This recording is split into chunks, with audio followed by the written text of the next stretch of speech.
Welcome everyone. How are you? Today we will study chapter 3 of class 11 trigonometry of NCERT book. Let us understand first of all the meaning of trigonometry. The word trigonometry is derived from the Greek words trigon and metron. Trigonometry word जो है वो दो Greek word से मिलके बना है, ट्राइगन and matron, जिसका मतलब है measuring the sides of triangles, कि किसी भी ट्रायंगल की साइड्स का मेज़र करना, मापना. And this topic is related to solve geometric problems involving triangles, क्योंकि ये टॉपिक ज्योमेट्रिक प्रॉब्लम्स को सॉल्व करने के लिए बना है. किसकी ज्योमेट्रिक प्रॉब्लम्स को सॉल्व करने के लिए? ट्रायंगल्स की. इसलिए इस टॉपिक का नाम ग्रीक वर्ड्स ट्राइगन एंड मेट्रोन दो वर्ड्स से लिया गया है और इन दोनों को मिला के इसको ट्रिग्नोमेट्री का नाम दिया गया है. Earlier in lower classes we studied the trigonometrical ratios. The short form of trigonometrical ratios is T ratios. Ratios of acute angles. As the ratio of sides of a right triangles, trigonometry identities and applications of T ratios in solving problems related to height and distances.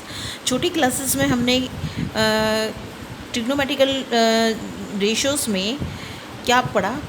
Trigonometrical ratios of acute angles, जैसे हमने sine 60 degree, sine 45 degree, sine 30 degree, इनके trigonometrical ratios पढ़ी. और उसके बाद हमने जो trigonometrical ratios थी उसको किस फॉर्म में पढ़ा? In the form of ratio of sides of A right triangle. जैसे मान लो हम साइन थीटा निकालते हैं तो वो किसकी रेशियो है? परपेंडिकुलर एंड हाइपोटेन्यूज की, P upon H, that is sine theta. तो इसलिए हमने जो ट्रिग्नोमेट्रिकल रेशियोज थी उनको किस फॉर्म में पढ़ा? As the ratio of sides of the right triangle. जहाँ पर भी हम ट्रिग्नोमेट्री की बात करेंगे वहाँ हम टी रेशियोज, ट्रिग्नोमेट्रिकल रेशियोज़ की बात करेंगे.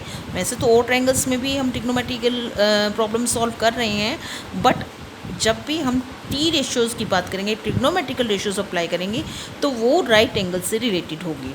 ट्रिग्नोमेट्रिकल आइडेंटिटीज़ के बारे में पढ़ा हमने. क्या पढ़ा? एक तो हमने trigonometrical ratios of acute angles पढ़ा. दूसरा हमने पढ़ा ट्रिग्नोमेट्रिकल आइडेंटिटीज़. कौन कौन सी आइडेंटिटीज़ पढ़ी थी हमने?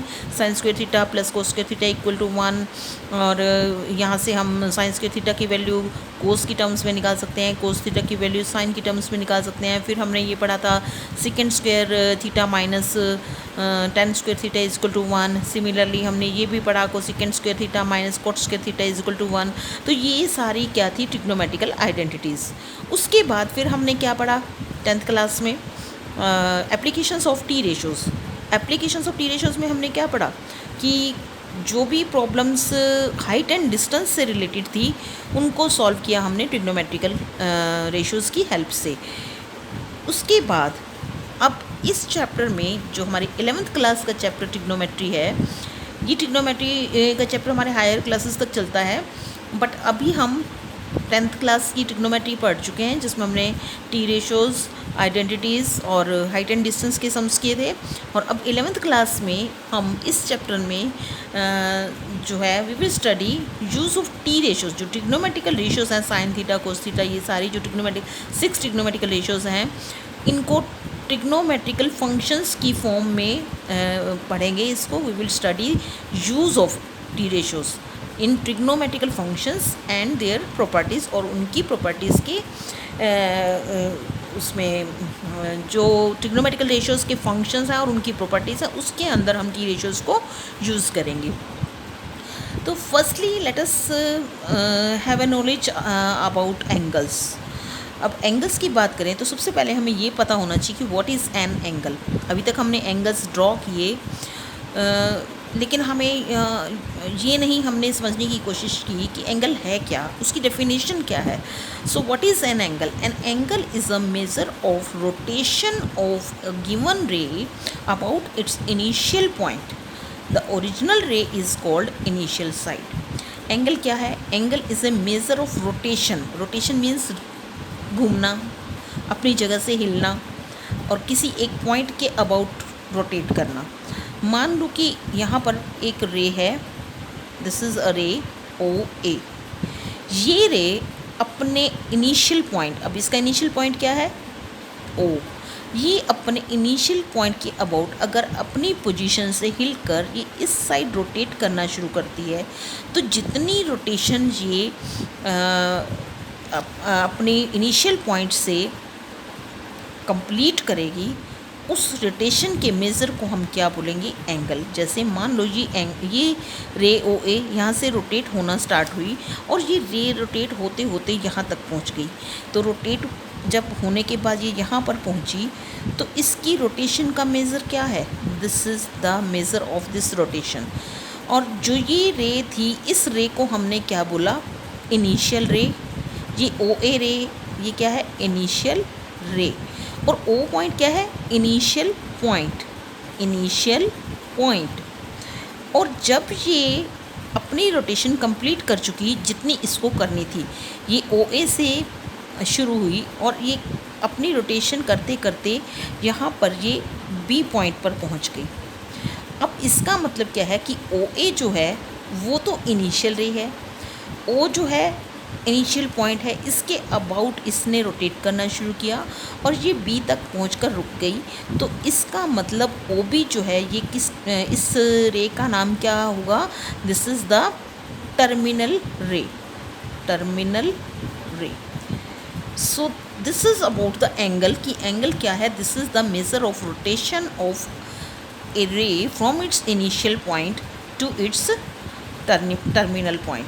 अब इसका इनिशियल पॉइंट तो ये है, और टर्मिनल पॉइंट क्या है, यहाँ पर आकर ये रुक गई। ओ बी पूरी जो है वो टर्मिनल रे है और टर्मिनल पॉइंट इसका क्या है, बी। तो इस तरह से हम एंगल की डेफिनेशन को समझ सकते हैं। उसके बाद यहाँ पर हमने इनिशियल साइड और टर्मिनल साइड की बात कर ही ली है, तो again we can read the definitions of initial side and terminal side. You can say initial ray और side and initial terminal ray और terminal side. The original ray is called initial side. Original ray हमारी क्या थी, ओ ए, इसको हमने क्या बोला, initial side. इस रे को हम साइड भी बोल सकते हैं, रे भी बोल सकते हैं। टर्मिनल साइड कौन सी हमारी, ओ बी। द फाइनल रे आफ्टर रोटेशन, जितनी रोटेट हुई उसके बाद जब ये अपनी फाइनल पोजीशन पे पहुंच जाती है ये रे, तो इस रे को हम क्या बोलेंगे, terminal side of the angle. तो ये एंगल हमारा क्या बना, ए ओ बी, जिसके अंदर इनिशियल पॉइंट जो है वो ओ है, initial side is O A and terminal side is OB। and what is the definition of angle, this is the measure of rotation of a ray from its initial point to its terminal point। next definition is, now this is not a definition, this is about the angle। अब angle तो हमने समझ लिया कि angle क्या है। अब positive angle और नेगेटिव एंगल कब बनते हैं और किस तरह से बनते हैं।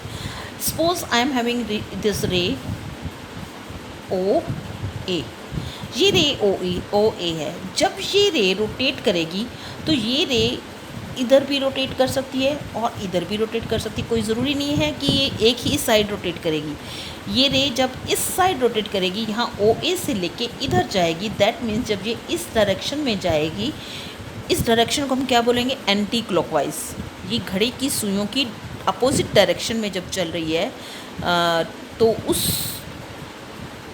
उस रे से जब वो एंगल बनेगा जिसकी रोटेशन हम मापने जा रहे हैं, और वो हम उसकी डायरेक्शन देखेंगे कि उसकी रे की जो रोटेशन है वो किस डायरेक्शन में है, एंटी क्लॉकवाइज में है या क्लॉकवाइज में। एंटी क्लॉकवाइज इस साइड जाएगा, क्लॉकवाइज इस साइड जाएगा। अब मान लो ये रे जो है एंटी क्लॉकवाइज रोटेट कर रही है और यहाँ से ये रे जो है अपने इनिशियल पॉइंट से रिवॉल्व होना शुरू करती है। जैसे हम कंपास चलाते हैं उसी तरीके से ये रिवॉल्व हो रही है। अगर तो ये रिवॉल्व होने के बाद ये कितनी रिवॉल्व हुई, इतनी। और ये अगर मैं एरो यहाँ लगाऊं तो इसका मतलब ये जो है ये इनिशियल पॉइंट हो गया और ये इसकी इनिशियल साइड हो गई और ये इसकी इनिशियल टर्मिनल साइड हो गई। तो ये रे जो है यहाँ से उठकर ये किस साइड गई, ये इस साइड गई, फिर इधर जाएगी, फिर इधर जाएगी, दैट मीन्स ये एंटी क्लॉकवाइज रोटेट कर रही है। और जब कोई भी रे एंटी क्लॉकवाइज रोटेशन करती है तो जो एंगल बनता है वो हमारा एंगल कौन सा बनेगा, पॉजिटिव एंगल। सपोज ये एंगल 60 डिग्री का बना है तो ये प्लस 60 डिग्री का बनेगा, अगर 30 डिग्री का है तो प्लस 30 डिग्री का।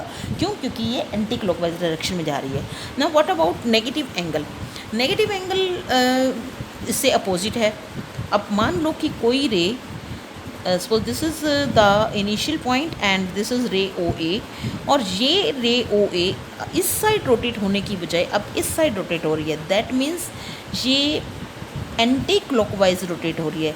अब अगर ये इस पॉइंट से चलती हुई, ये पॉइंट सेम रहेगा, ये पॉइंट कहीं भी नहीं जाएगा, ये वहीं रहेगा। और इसी के अबाउट जैसे जो मिनट हैंड्स और आवर्स हैंड्स होती हैं क्लॉक में, वो उनका जो इनिशियल पॉइंट होता है वो सेम रहता है, लेकिन उसी पॉइंट के अबाउट वो घूमती रहती हैं।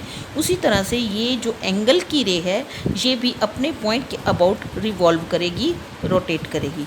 तो ओ ए जब ऊपर की तरफ रोटेट ना होकर नीचे की तरफ रोटेट करेगी, दैट मीन्स ये क्लॉकवाइज, जब ये क्लॉकवाइज चलेगी तो जो एंगल बनेगा वो कितना, वो एंगल किस टाइप का बनेगा, that will be negative angle. That means ये एंगल इस तरह से बनेगा।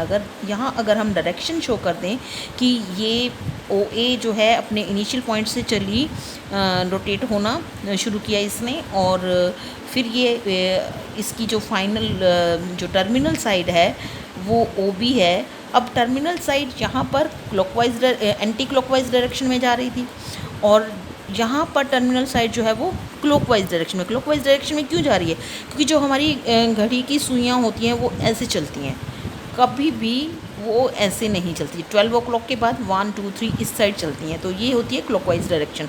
तो क्लॉकवाइज डायरेक्शन में जब कोई भी रे रोटेट करती है तो जो एंगल बनता है that will be negative angle. So हमें ये पता चल गया कि नेगेटिव एंगल कब बनता है और पॉजिटिव एंगल कब बनता है, ये समझना बहुत ज़रूरी है। उसके बाद है मेज़र ऑफ एन एंगल। अब एंगल को मापते कैसे हैं? वही जो हमने डेफिनेशन एंगल की पढ़ी उसी तरीके से हम उसको मापते हैं।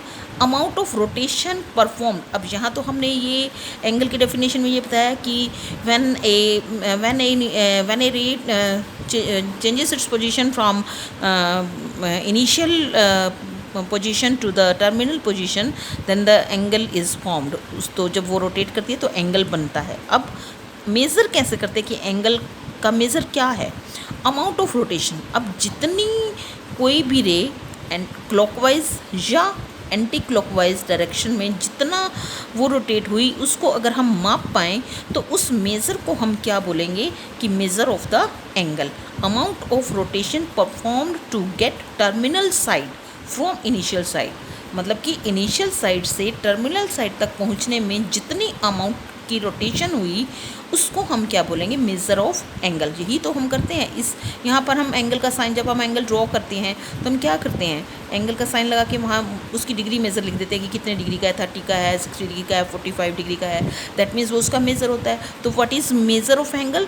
Amount of rotation of a ray from its initial position to its terminal position. उसके बाद from the definition of the angle. अब जब हमने डेफिनेशन ऑफ एंगल पढ़ी, we can have a unit. हम एक यूनिट हमें पता चलती है एंगल की, जिसको हम बोलते हैं रोटेशन।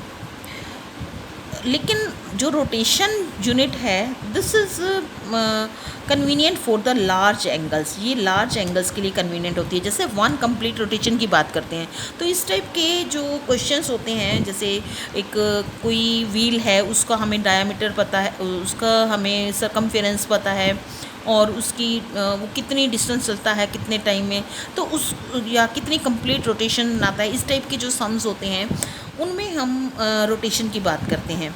लेकिन जो ये रोटेशन यूनिट है, दिस इज़ द यूनिट। हमने यूनिट की बात की कि अमाउंट ऑफ रोटेशन। अब रोटेशन का मतलब क्या है कि कितना रोटेट हुआ, लेकिन अगर हम कंप्लीट हम कितनी कोई भी व्हील कितने रोटेशंस करता है कितनी डिस्टेंस को कवर करने के लिए, ये तो बात हो गई कि रोटेशन की। लेकिन ये जो है ये बड़ी जो है एंगल्स, लार्ज एंगल्स को मेजरमेंट करने के लिए यूनिट यूज़ होती है, कौन सी? रोटेशन। लेकिन अब अगर हम एंगल्स की को छोटे एंगल्स की फॉर्म में मापना चाहें, रोटेशन में ना मापना चाहें, तो उसके लिए भी हमारे पास दो यूनिट्स हैं. We are having two more units. One is degree measure and other is radian measure. और ये हम ऑलरेडी पढ़ ही चुके हैं कि डायरेक्शन, अगर पॉजिटिव एंगल कब होगा, जब उसकी डायरेक्शन एंटी क्लॉकवाइज होगी, और नेगेटिव कब होगा, जब उसकी डायरेक्शन क्लॉकवाइज होगी. So what are the two units of measuring angles, what are two other units. Rotation तो है ही यूनिट मापने की एंगल को, लेकिन और भी दो यूनिट्स हैं, और वो दो यूनिट्स क्या हैं, degree measure and radian measure. This we will study in our next video. Thank you.